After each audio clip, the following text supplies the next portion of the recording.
the brief guide for Pesach with halachot, and we'll go over kashrut and some. Question because you Talk about the halachot. So very briefly, but we'll do point by point. So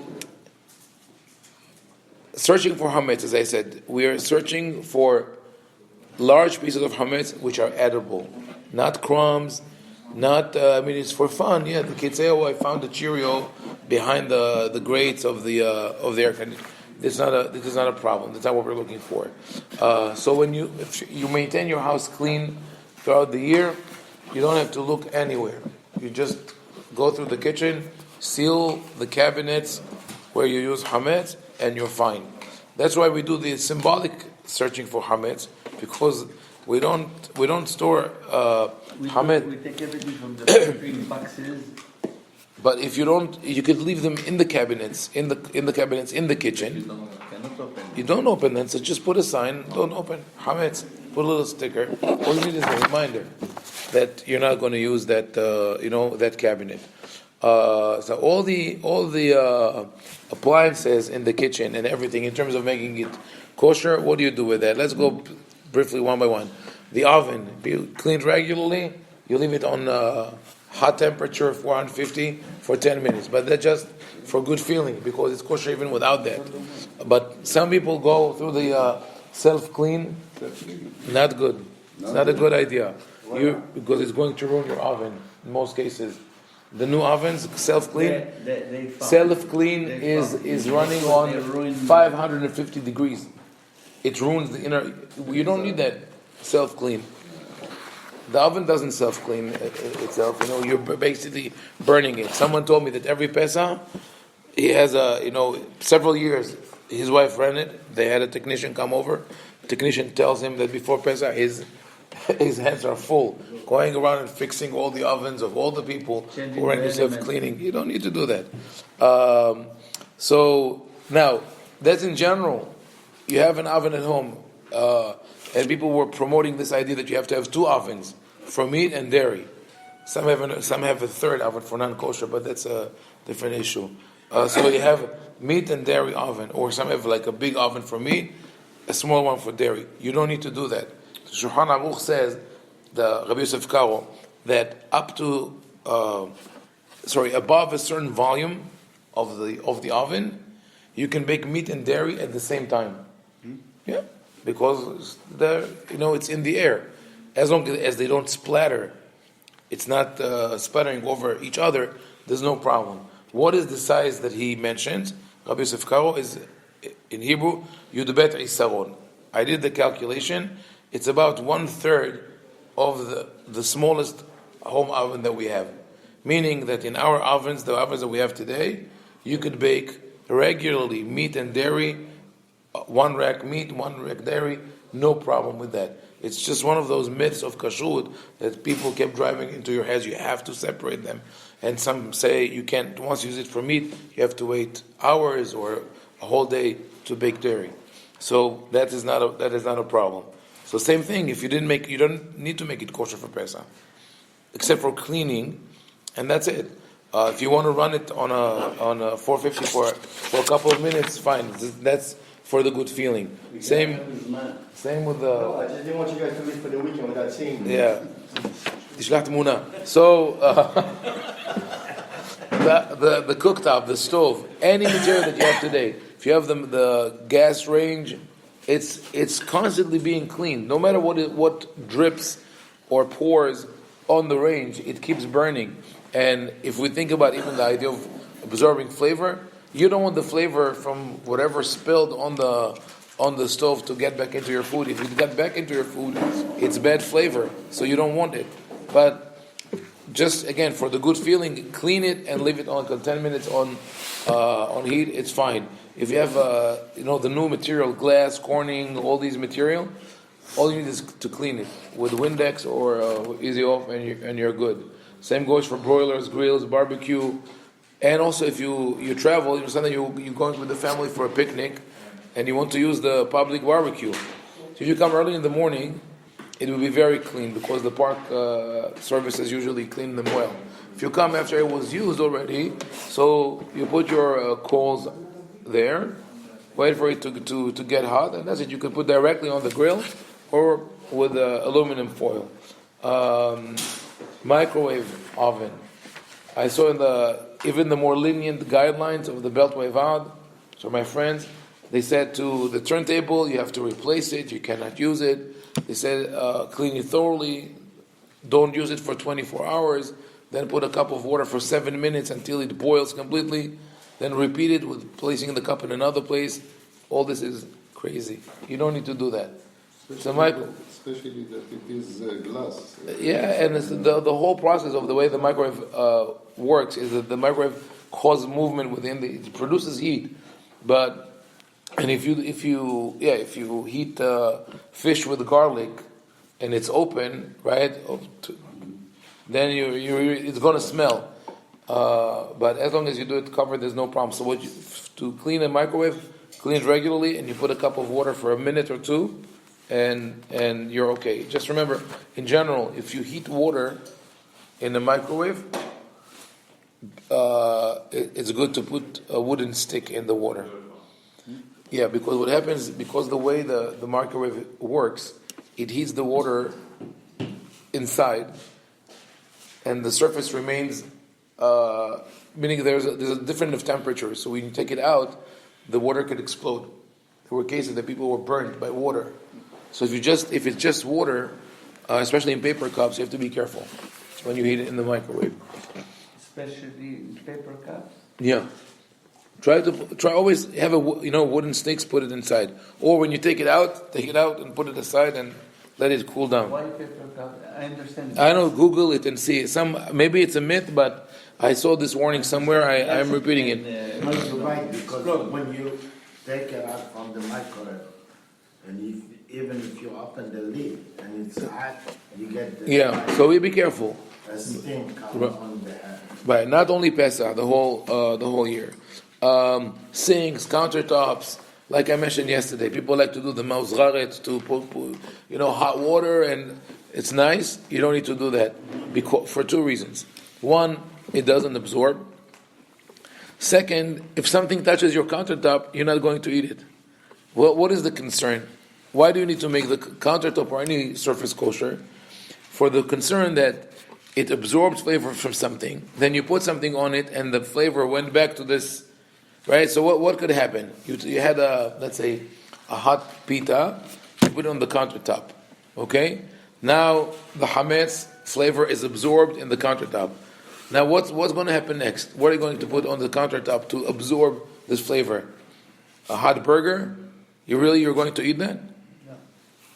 So, and flavor is not absorbed. So once you cleaned it, you cleaned it.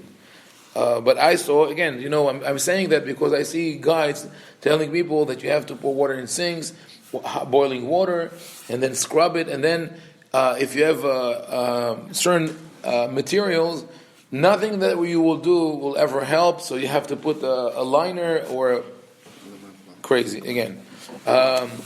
Dishwasher. I heard a whole lecture on how you can make dishwasher kosher for Pesach. And according to one opinion, you have to put a boiling stone, like a hot stone inside. Psala. Right. Mamash psala. Right. How do you kosher a dishwasher? Answer: you don't. No. You don't need to. Right. No, it's all plastic inside. Not only it's all plastic. What do you put in the microwave? Basically, if you remove the remnants from the plates, nothing. Even if you put it with all the food grease stuck to the plates, it's garbage. And when it's washed together with the detergent, it becomes even more garbagey. This is not a flavor that you want in your food. So even if you didn't remove the filter or anything and you washed it, it's fine. And you could wash meat and dairy dishes at the same time, even without removing for the good feeling. So you don't want to think of the cheese and chicken being boiled together with the soap water. Okay, clean it, but there's no problem with that. No, but this is another industry. 2 dishwashers, 2 ovens, 2 microwaves, 2 kitchens, 2 maids. You have a dairy maid and you have a meat maid. What happened if the meat maid fell into the dairy pot? You have to burn her. So when I built my kitchen, I did that. I was stupid. you did? They told you, right? To ovens, yeah. to sinks, to this. Yeah, and they have, Bitch. My nephew cleaned the fridge for my mother a couple years ago, and he destroyed the fridge because he took out the panels, he unscrewed them and cleaned behind the panels, and all the electrics they just died. Nachon. Yeah, we used to. I mean, those are things also that we carry over, even though we didn't have to do that. But in the old fridges, Amkor HaTesre, Tadiran, you had those refrigerators that were like like a car, and when you open it, you would find like crumbs all over. We had washing machines that you would leave in one corner of the house, and they travel while they wash the laundry. They get to the other side. Remember? So, but we're in different times today. You have to remember that. We only look for hametz, like I said, it's edible. So all the things I'm saying that because people ask me: refrigerator, freezer, electric knife, kitchen aid, food processor, coffee machines, all these. Just clean them regularly. You don't need to do anything. If you don't boil bread in it, there's no problem. So someone, again, I saw a coffee machine. They say, take the filters, wash them. You don't need to do that. But the same token, if you go and you buy coffee during Pesach at Starbucks or Dunkin' Donuts, wherever you go, the regular coffee, even most flavored coffees, not a problem. What do they put in the coffee? No, going to Starbucks on Pesach. Yeah. So no problem. Marit Ain. What Marit Ain? There's no Marit Ain. What Rami is saying. What will people say? You know what will people say? What you tell them. We don't have this concern because what we say to those people who say is, judge yourself before you judge others. I personally don't care what people would say. No, yeah. So in those things, if they see a religious person walking into Starbucks on Pesach, they have to assume either he's buying coffee, or he's going to the restroom, or he's just going to sit there all day with his computer, taking other people's time. I have a question. Yeah. I don't know how relevant. It's not relevant. It's irrelevant. I already tell you. But my mother used to bake bread, and she used to kosherize the bread. Uh-huh. And how she did it, she would take a little piece. Hala, فرشة hala. Yeah. So No, not matzah. It's called hala. I'd like to understand the whole logic and meaning. Okay, I'll in a second. So I'll run through the halachot and then I'll tell you about the hala. This because some people say that you don't have to do it outside Eretz Yisrael. It has to do with the time of the temple, but we do it in. It's like bikurim. That's some idea of bikurim, that you take something from everything that you make. Bread is an important staple of our nutrition. So just like when you give from the bikurim the first to Hashem, from the hala, you put a little bit aside. The problem is that in the time of the temple, you would give this to the Kohen. Today, you can't use it, so you throw it away. So we just do something very small piece, symbolic, because we don't want to destroy it, and we burn it and then throw it away. But today it's mainly symbolic. Originally, it used to be given to the Kohen. But the idea is that is the idea of sharing. That from everything you have, you give also to someone else. Then you acknowledge that God gave you this. Okay, I spoke about open packages. You could keep using on Pesach. There's no problem. Unless you stick your dirty spoons in them, then no. Pots, pans, cooking dishes, no problem. Serving dishes. This is a big issue, especially if you're a caterer, right? You have a restaurant, then you need to have sets of dishes. And here again, it's a question of tradition. Someone emailed me and asked me how many sets of dishes I have at home. So, of course, I have, dairy and meat for Pesach, and dairy and meat for Shabbat. So we have 6, 7, people have more sets than that. But that's because it's cheap, and it's over the years we got this, we got that. Sometimes just even for variety or diversity, whatever. But the question is important when you come to people who do, business in volumes, caterers, restaurants, etc. And the halakha is this: you could use the dinnerware that we have today, Corel, Chinaware, all this. You could use them for any food, and even if you go to a place where they serve non-kosher, and they are going to serve you kosher food on those places, you could eat from it. For the same reason, it does not absorb. That's it. Why glass absorb? It doesn't. Glass doesn't absorb. Why I was told China. China. Because I tell you why they tell you that Chinaware absorbs. I was in the glasses. Pyrex? No, glass. Glass doesn't absorb. Glass is kosher. The China, they claim They- it's I not. thought, yeah. They say glass is kosher, China is not. Why? Because the Gemara, Porous. it's not porous. It underneath, or the way they used to do ceramics in the past, it would absorb. Today, it's we're very advanced, We bought new from Walmart. and Maybe they didn't. It put the absorb? coating. no, It's new. We didn't touch it for Passover. okay, A rabbi told me to take to be clear. no, that's wrong. You don't have to take. I'm not going to take to be clear. Okay, good. So I'll tell you about the Torah speaks about klei heres. I don't know when was the last time that any of you, or at all, did you see a utensil made of clay, real clay? In Morocco. Oh, Morocco. We Okay. just brought some for the couscous. Okay, the couscous here. Okay, tagine, Yeah, the tagine. tagine. Aval also it's glazed. What you got? Yeah, it's glazed. It's glazed inside. Okay, But the outside I'll tell is you. not. I'll tell you where people still use, even in Morocco, where people use. I used to see it when I was a kid and going to Arab villages around Yerushalayim with my father, all over Israel, and they have something called jarra. In Spanish, jarra. Shneiresh, lo yahad. So the jarra is a jar. That's where we get the word jar from. It's from Arabic through Spanish.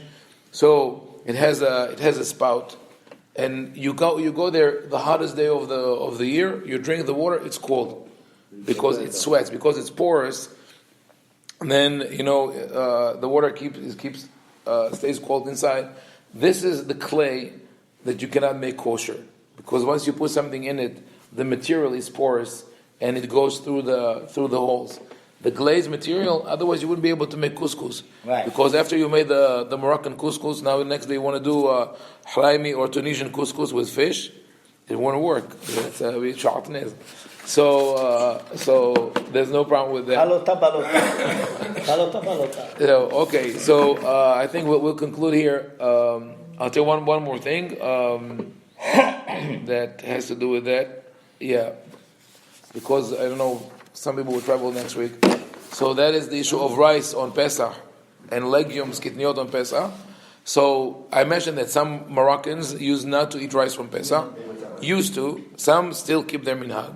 The reason Moroccan Jews would not eat rice on Pesach was mainly because of the storing and shipping methods, because they were mixed together. But there's no innate problem with the rice. So some people change their minhag. My mother-in-law, when I got married, she told my wife, if he eats it, if Haim eats it, right, I could eat it also. Like I'm the hechsher, so it was okay with that. Rabbi Yisrael also says there's no problem. It's not a minhag that like you accept it as a vow that you cannot change. It was based on a local problem. Now that problem is gone. There's no problem. You could use it.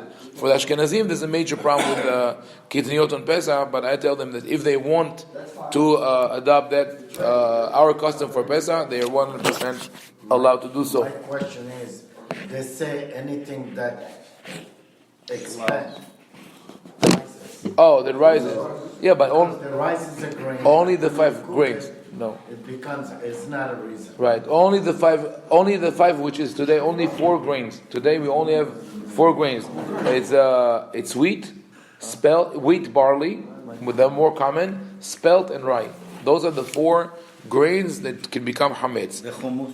Hummus is not hametz. It just sounds like hametz. Hummus, it sounds like hametz. So some people don't eat it. Because But some sell it to the kasher Pesach.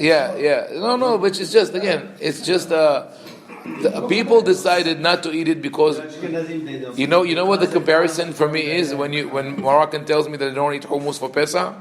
It's like my wife for years didn't allow us to have eggplants, bdilzan on Rosh Hashanah. Why? Black. It's black. You don't eat black food on no black olives, no black, and nothing spicy, and nothing sour. Those are hummus is just the name. But my family, We eat hummus, we eat food, everything. my Yeah, family eat rice. yeah. So betavon. Why is it? Eat lunch on So let me clarify. Yeah. I want to know because I want to enjoy my trip. So rice Yeah. is Mutar. Yeah. Yes. hummus is Hummus, okay. tahina. Yeah. Trina is okay. Tenagev and matzah. Trina is okay. Yeah. Sesame. Yeah. Okay. The only problem is that you. It's not. Is your parents ate rice on Pesach? But he's not asking this. I'm sorry, it's not. No, but I don't want. Wait. Let's conclude with that. That technically it's okay. Now we'll have the discussion. We'll conclude here.